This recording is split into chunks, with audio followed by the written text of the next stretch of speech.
Look at some of these trump cards. Okay, I'm going to tilt this a little bit. Smile!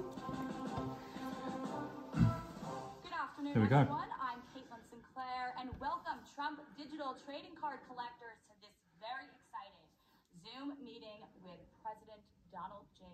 Trump. So today we get to talk Trump digital trading cards and so much more, giving you guys an exclusive behind-the-scenes look into the collection that took the world by storm. So, of course, President Trump has been right at the forefront of this exciting new technology, and he had to take it just one level up, very on brand for Mr. Trump. So please, let's welcome our favorite president, President Donald J. Trump. Thank you so much for having us here at beautiful Mar-a-Lago. Thank you very much. So we have a lot of questions, Mr. President. Just to start off, your NFT collection has featured your life and your celebratory career, and your collectors have sent in a lot of questions. We're going to try to get to them all, but please feel free to put your questions in the chat, and we will begin. So these are your questions for Mr. President Trump. Starting with Gloria from Edinburgh, Texas. Mr. President, Gloria says, I would like to tell you that you are adored by the Hispanic community in the Rio Grande Valley of South Texas. Gloria's question to you, sir, is will you have a rally in South Texas before you win back the White House? Well, the answer is yes, and I appreciate that nice question, and I love the Hispanics, and they're liking me a lot because we're just seeing polls just came out, and we're doing great with the Hispanics. No Republican has done this before, and there's something that just seems to work. It's a natural chemistry, but it's terrific, and I appreciate that question. I'll be there. We'll be in South Texas and all over Texas, and we'll be in a lot of other places. We'll be working very hard. We're leading in the polls against Biden and against the Republicans by like 55 points. That's a lot. So we're going to be all over, but we will be there, and hopefully we'll see Gloria. That'll be great. All right, we're going to Jake, who says, after arriving in the White House, at what point did you realize what you were up against? Well, the first thing when I arrived, I was looking at this magnificent building because it's so magnificent outside and in, and maybe inside is even more beautiful than the outside. Most people don't get the privilege of seeing it. And I remember the first night I stood opposite the Lincoln bedroom, the famous Lincoln bedroom, and I said, it's so surreal, it's so incredible. But I said to Melania, and I said to a couple of other people that were standing with us at the time, do you believe this? This is just so incredible. So that was my first experience. Then I started getting hit left and right. Started pretty quick. That's right. It started like from the time I came down the escalator is really when it started. A lot of phony stuff happened. And so I said, well, that's enough of this. We're going to have to get back to work. But it's just the experience of living in the White House, being in the White House was so incredible. But then, as I said, we had to get back to work. That's right. Business as usual. All right, we're going to Charles, who goes by Skip. Mr. President, he says, once you get elected, how fast will you bring back good industry jobs for people like me that are highly skilled in construction and building? It's terribly difficult for me to find a job that pays well for my skills, competing with illegal immigrant labor in California. That's right. Well, we're going to bring them back fast, and we're going to get the wall built and completed. You know, we built almost 500 miles of wall. We had another 200 ready to go. It was actually built, fabricated. All we had to do is, we had a rigged election. All we had to do is put it up, and they decided not to put it up, which is rather incredible. And people flowed into our country at levels that we've never seen before, and it really did affect a lot of very good people, or very talented people, like the man asking the question. It's all going to go very quickly. We're going to get the wall completed, and we can do it very fast. We're going to go back to our policies, remain in Mexico, and all sorts of things that we had that people now are looking at it. You know, all he had to do was go to the beach. If he went to the beach like he has been lately and just left everything alone, we would have the safest border anywhere. We had the safest border in the history of our country 3 years ago. Now we have the worst border in the history of the world. I mean, nope, there's never been a thing like this. We're being invaded. This is like a foreign invasion. From 129 countries. Last week, that over 129 countries coming in and represented. It's so sad to see. So I understand your question fully, and I will say that we're going to have that whole situation taken care of. In addition to that, we're going to produce energy. We're going to get you going. We're going to get you working. You're going to be able to get low interest rates again, and you're going to be able to buy houses. You know, right now nobody's buying housing because the banks don't have the money and the interest rates are too high. And so many bad things have happened. It's hard to believe. We were energy independent. Think of it, 3 years ago, and today we're begging Venezuela for energy. It's just very sad. You'll have a job, you'll have a great job, you have a high-paying job, and it'll be soon. So is it fair to say, Mr. President, we'll get those jobs back just as quickly as Joe Biden was able to get rid of them?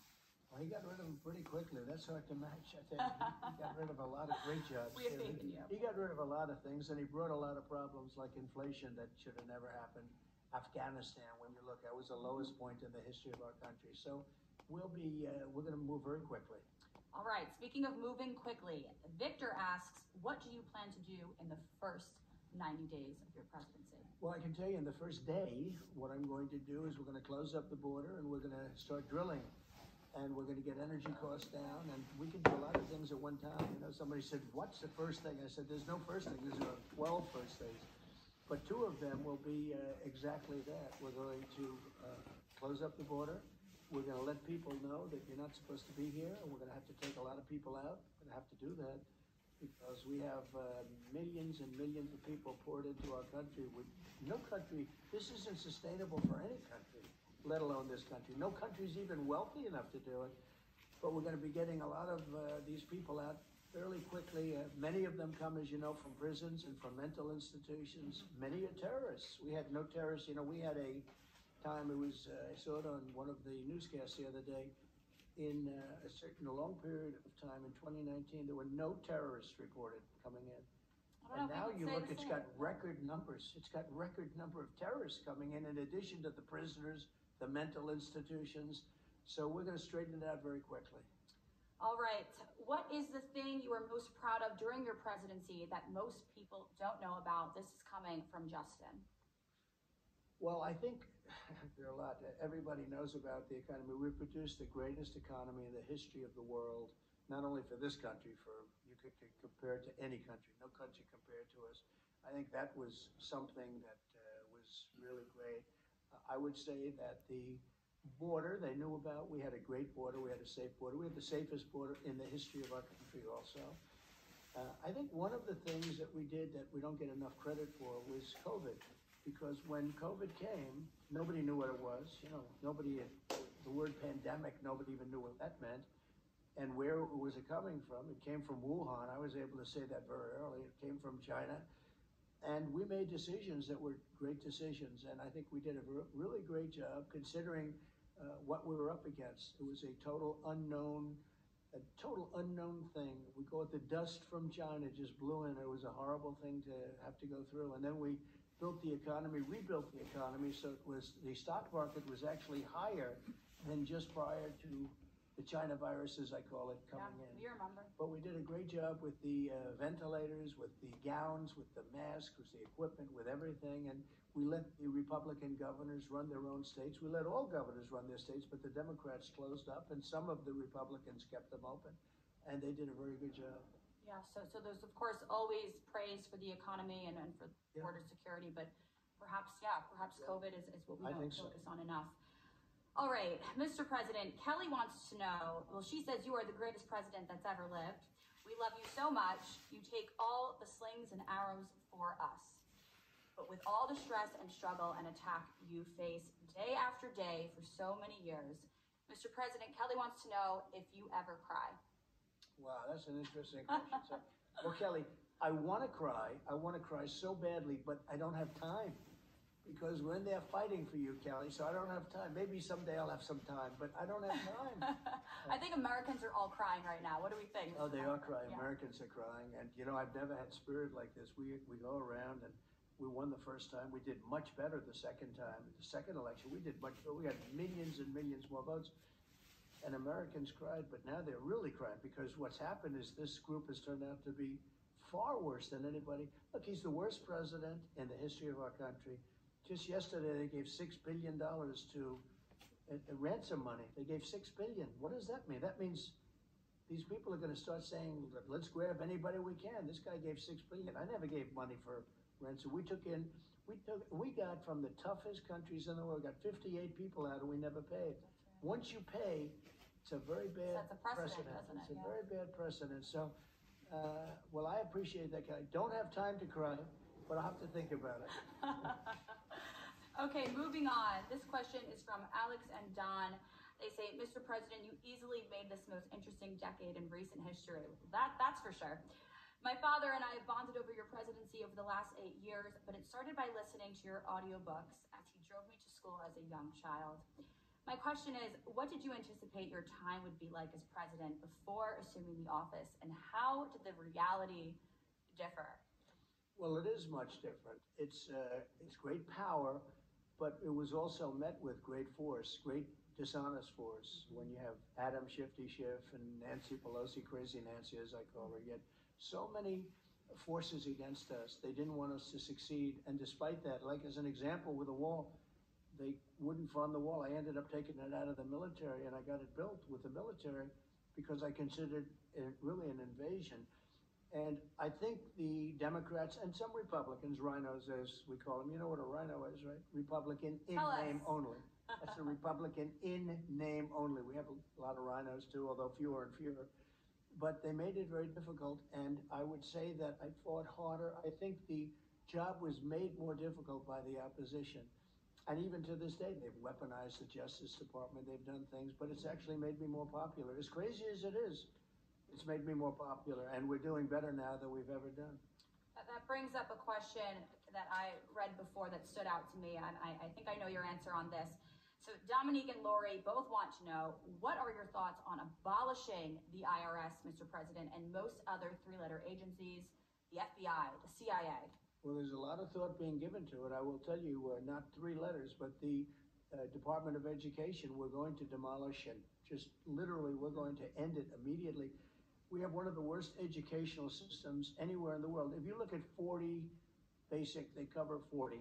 We're always at the bottom, and yet we spend 2 or 3 times more per pupil than anybody else. They have Denmark, they have Norway, they have Sweden, they have China, who's very high on the list. We're very low on the list. So obviously we're doing something wrong. We're going to end the Department of Education. We're going to bring it back to the states. Let the states do it. And I wouldn't say in all cases, but some of these states are going to do an incredible job with education. It's going to be a whole different ballgame. This is terrible what's happened to bureaucracy. Right. You have buildings all over Washington right now, all over Washington, D.C., loaded up with Department of Education. And I want to bring it back to the states, give them an almost equivalent, we'd save a lot of money actually, but give them a certain amount of money, a fraction of what we're spending right now, and let the states run education. Yeah, especially what we saw during the COVID pandemic. Absolutely, how strong it was terrible. Teacher unions can be. If you had to choose one moment during your presidency as your biggest achievement, what would it be and why? Well, we did a lot of great humanitarian achievements. We did, as an example, so many different cures for different diseases. We did so much in the world of medical, but if I was going to be, let's normalize it a little bit, in terms of getting some legislation passed, we got the biggest tax cuts in the history of our country, bigger than the Ronald Reagan tax cuts, and that was done relatively early, and people have been paying far less tax than they would have been paying. And the other thing, the jobs we created, the most in history for this country, the jobs, and I think the regulation cutting. We cut more regulations in a short period of time than any other president, by double and maybe even triple. That's pretty... Well, that's what gave us the job. Hefty list there. All right, Eric C says, I'm a tech worker that's been unemployed since 2021. I'm sure a lot of Americans can relate to that. No one is hiring or willing to train workers despite Biden's claims.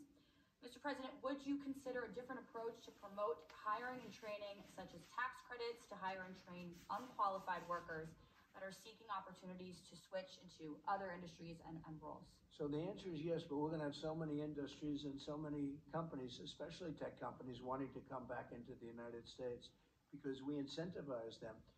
This administration incentivizes companies to leave. I call it China First policy. They have a China First policy. They're afraid to do anything with China. I took in billions, hundreds of billions of dollars from China in the form of taxes and tariffs. And it was forcing companies not to go there because it was expensive to come back in.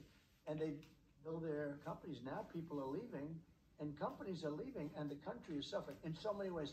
We are suffering in so many ways. I heard, as an example, I watched the United Nations speech today before the speech that Biden made. And he talked about weapons of mass destruction, how we are getting rid of, we won't go into it too much because frankly, it's not a good thing to talk about, but how we have terminated and ended certain weapons of mass destruction and how upset he is that other countries haven't done it. Well, who would do it before they do it? You're supposed to do it at the same time. We'll let them do it first, frankly. But we've gotten rid of certain weapons of mass destruction that we just found out about. I think it's news to a lot of people. And other countries have not followed suit. This is the same group that negotiated $6 billion for, for a trade, where they got 5, Iran, they got 5, we got 5. But in addition to the 5 people, they got $6 billion. So this young gentleman, I think, speaks for so many Americans who are so lost right now. And God forbid they want to actually switch careers or get into another industry. They can barely find a job right now, Mr. President. When you hear about the phony job numbers, when you hear 3.7, 3.8%, and these are phony numbers because a lot of people aren't looking, they're not incentivized to look, and they've been unable to get, so they're off the rolls. So it makes it look like we have a better job picture than we do. We don't have a good job picture. But your message to this young gentleman and to all the Americans out there is... Stay tuned. Okay, Angie from South Carolina says, President Trump, I was a police officer in Winston-Salem, North Carolina for 30 years. I was also bomb squad commander. This girl sounds like a boss. Wow. We did a lot of dignitary sweeps and protection duty. I can honestly say from all the dignitaries we had to deal with, you made the biggest impression on not only me, but with all the guys in those details. To me, that says a lot about you and your character. Angie's question for us is, what is/was your biggest failure in life, and did it change or influence who you are today and what you've done with your life since? Well, I think the thing, if you look historically, and this a lot of people could say, but it's about people. You have to get the right people. In government, I had a lot of great people. We did the biggest tax cuts. We rebuilt the military. We knocked out ISIS. We knocked out a lot of things and then brought everybody back home. We did a lot of great things, but also I had some people that weren't as good as they should have been. And I would say that we need people, great people, to head up these agencies, to head up when you talk about law enforcement and all of these different thousands and tens of thousands and really ultimately millions of people. You need the right people. I got a lot of it right, but I came to Washington only having been to Washington 17 days of my life, according to the newspapers. That's what they tell me. I didn't know that, but that's what they tell me. I never stayed over. And I built a hotel in Washington on Pennsylvania Avenue. It worked out great and did things, but I was only there 17 times, so I didn't really know the Washington establishment. But now I know it. Now I know it. And we know the good ones and the bad ones, and we know the weak ones and the strong ones and the smart ones, and we've got them all lined up. So is it the relationships, you would say? I think relationships is very, very important, especially when you're talking about government and running these they're massive, in a way they're massive companies. Like if you compare Johnson & Johnson with Health and Human Services, or something, Johnson & Johnson is like a small subsidiary. So you need great people, and I had a lot of great people. We had a lot of terrific people. We had some that I wouldn't call great at all. And, you rely on people, but now I very much know Washington about as well as anybody, I think. I know the people, the good ones and the bad ones. So was there a relationship, for Angie here, was there a relationship that you had in your past that maybe influenced how you handled the White House or your presidency? Well, probably my father, because my father was great. He was strong, tough, but fair. And he would always, when there was somebody in the old days, I don't know if you see it so much anymore, but used to have people sitting out with tin cups. He'd always put money in the tin cup. He was just a great guy. And yet he was a very strong guy. And I think I learned a lot about my father. One of the things I learned is that he loved his business. He built houses in Queens and Brooklyn and built things, and he loved doing it. I mean, he could do it 7 days a week, frankly, and he'd rest on Sunday, but he'd do it 7 days a week if he could get away with it. He was passionate, right? He was passionate, and without passion, I just don't see a lot of people succeed. You have to be passionate. You have to love what you do. Yeah, that's a lovely message for Angie there. All right, moving to Bradley. He says, aside from golf and your family, which we know how important those two are to you? What puts a smile on your face, Mr. President? Well, it is family always first. Golf is way, way, way behind. Probably a lot of us. And you have a beautiful family. Yeah, I do. It's a great family, a wonderful family. But you know, I think maybe more than anything else is I love business, or I love what I'm doing now. I love, you know, we're running for office, and I have my kids running the business, a great business, and we do a fantastic job with the business, and they're running it and doing a good job. And now I'm focused on campaigning. We're going from here to lots of locations over the next month. We're going to have rallies all over the country. They do great. I think maybe hotter than ever before. It's so interacting with the folks on the campaign trail and at these rallies. And enjoying what you do. Yeah. I enjoy it. Somebody else would say, you have to get before all those people, and then you add television to it, right? That's right. And you know, you have a lot of opposition. You have people opposing what you're doing, and they're jealous, and they're nasty, and they're mean. Somebody asked me, would I consider to be, who's worse, business people or politicians? And for the first couple of days, I said, about 2 days it took me, I said, oh, by far tougher and worse are business people. After about a month, I said, they're not even close. Only took a month. It took about a month. I said, they're not even close, these guys, because the politicians are so deceptive, and something about, not in all cases, in some cases you have wonderful people that do a great job for representing our country, but I would say it's not even close. So we've been on the campaign trail, and I've been in those crowds, and they're always so amazed at the energy and how long you can speak, Mr. President, in the heat, in the rain, on that stage, and the energy you always bring is so inspiring. So the secret, I guess you're saying, is the passion, and that always makes you excited, and you're always smiling, interacting with well, you know, with the rally, so sometimes I'll be 2 hours and speaking. We and know. Much of it is off the cuff. You've seen this, and I actually enjoy doing it. People say, how do you do that? There's no teleprompter there. Well, and when there is, I'm off the teleprompter half the time, and usually it turns out to be the things that they like best, and plus you never know exactly what's going to happen, right? But you know, people have said, 2 hours, how do you do that? And you have to do it because, you know, some of these people have waited 3, 4, 5 days. They literally tent out, and you have no bathrooms. They don't care about food. I don't know how they do it. I mean, and they're incredible people, some very successful people too, where they'll come in and they'll be there for 5, 6 days before a rally. And we try and make it as comfortable as possible, but it's an incredible thing. It's a great scene. And so I don't want to run off in 45 minutes. You know, I don't know. I feel very guilty about making a half-hour speech. I could do a half-hour speech, but we stay, and it's very much a love fest. It really is. It's amazing. It's easy to do.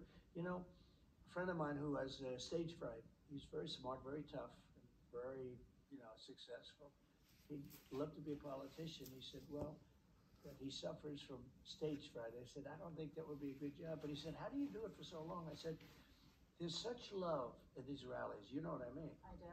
And speeches generally, but the rallies, when I do really rallies, can feel it, yeah. You really, it's not hard to do. There's such incredible feeling and love. You get inspired from that energy, from this love of country, and people are so longing again for an America First agenda, and for you back in that White House. And they're longing. You're right. Yeah, that's coming from speaking to people in all across this country. I mean, we have traveled to most of these rallies, and I always tell my peers and colleagues that energy is different every single time. I'm amazed every single time at these people, you're right, that have camped out for days, and just the light on their face when they see you walk out on that stage and we're playing those America First songs. It's so inspiring. It's a beautiful thing, actually. I tell people, I say, you know, it's not hard, because they say it's like, we were in South Carolina recently, we had, I think, 82,000 people, right?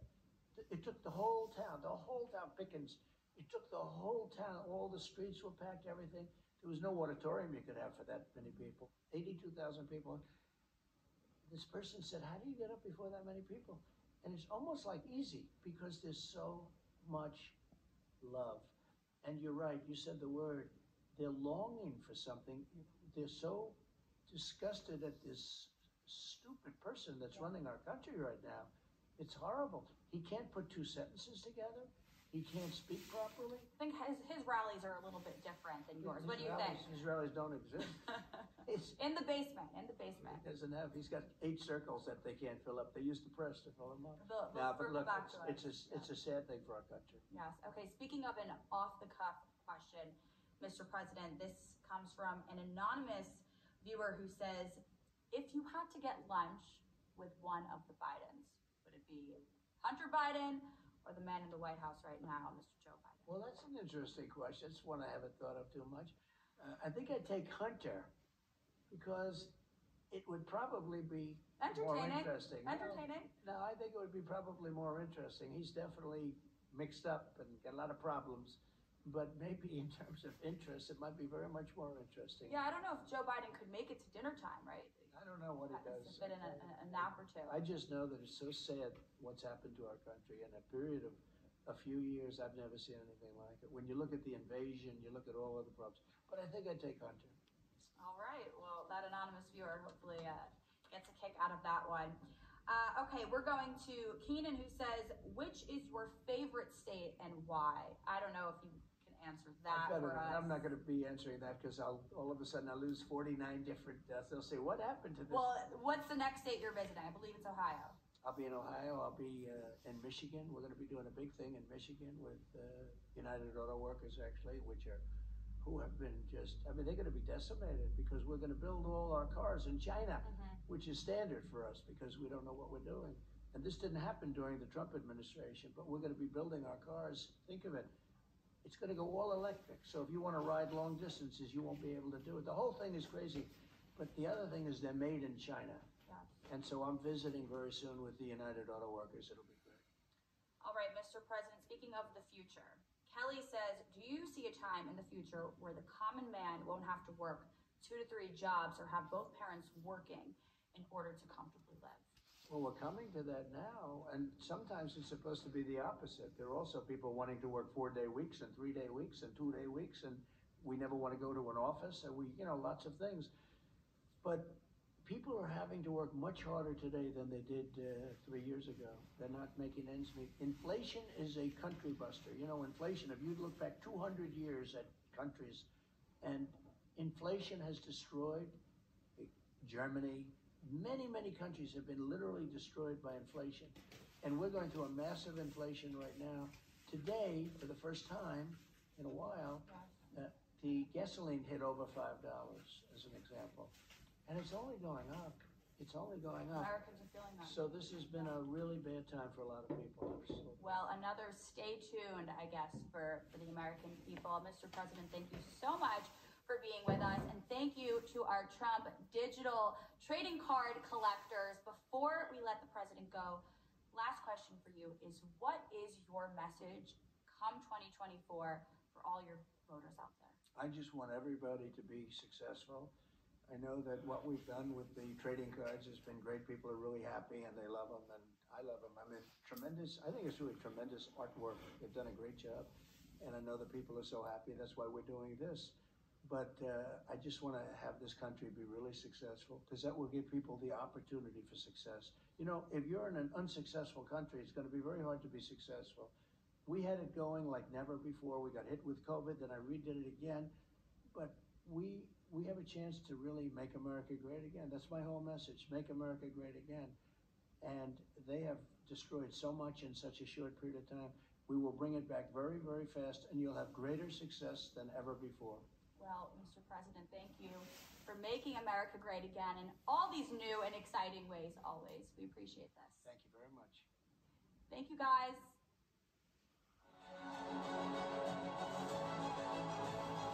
Do you think it live? No. Just recorded? Must be. I'm sure it is. That would definitely messages though, wouldn't it? Yeah. Go to the beach, then 129. Yeah.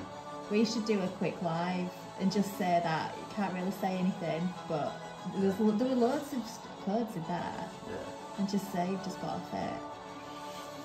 We could just say about those synchronicities. Yeah. Let's do them all. So this code's all worked out. Actually, let's do it.